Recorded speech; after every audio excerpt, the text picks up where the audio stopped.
I24 News, Joey Leizerowitz is here with some football highlights. And first of all, first Israeli football transfer to the UAE. Who are we talking about? Yeah, we're talking about Omer Atzili from Maccabi Haifa.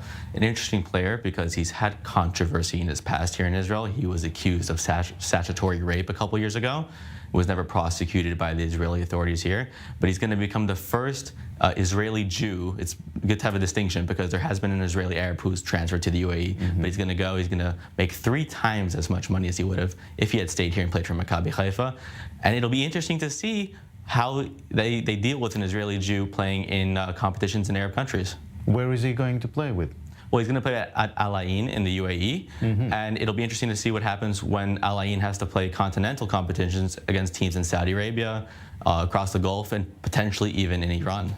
All right. Well, last night, the final European Champions League, in a way, UAE was participating.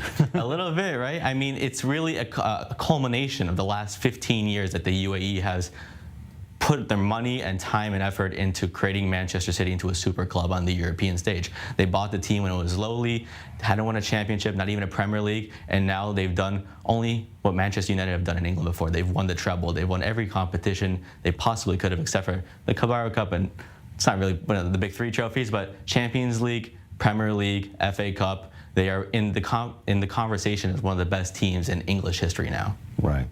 Now, we've been talking a lot about Messi. Maybe he'll play in Saudi Arabia. It's not going to happen. It's not going to happen. Messi is going to take his talents to South Beach and join Inter Miami of Major League Soccer. Interesting transfer because the latest information we had was that Saudi Arabia was offering him about $1.3 billion for a 2-year contract. And I don't know about you, but that's tough. That's a tough contract to turn down. It looks like his wife did not want to live in Saudi Arabia. They have a family home in Miami the last couple of years. He wanted to live somewhere comfortably. He really wanted to go back to Barcelona. It could not happen because of financial reasons. So instead, he's going to take an interesting offer that includes ownership stake in Inter Miami, deals with Apple TV and Adidas, and he's going to try and grow the sport in the United States. Well, big money. Football under 20 tonight, the game on the 3rd and 4th place with Israel. Yeah, South Korea is up the tap.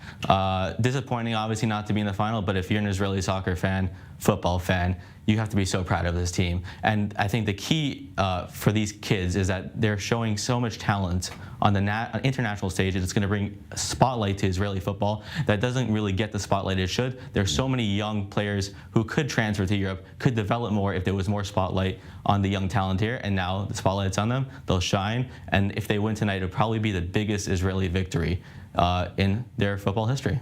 Right. And finally, Qatar is still trying to buy Manchester United. Latest information literally just came out 2-3 hours ago. It's neck and neck between the Qatari offer of Sheikh Jassim and Sir Jim Ratcliffe that owns Ineos in the UK.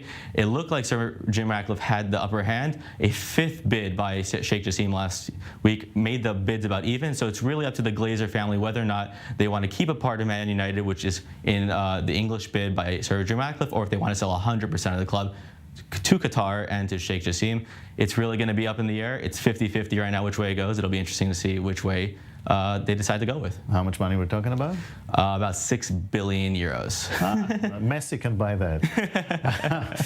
All right, Joey Leizerowitz, thank you very much. Anytime. For this football update.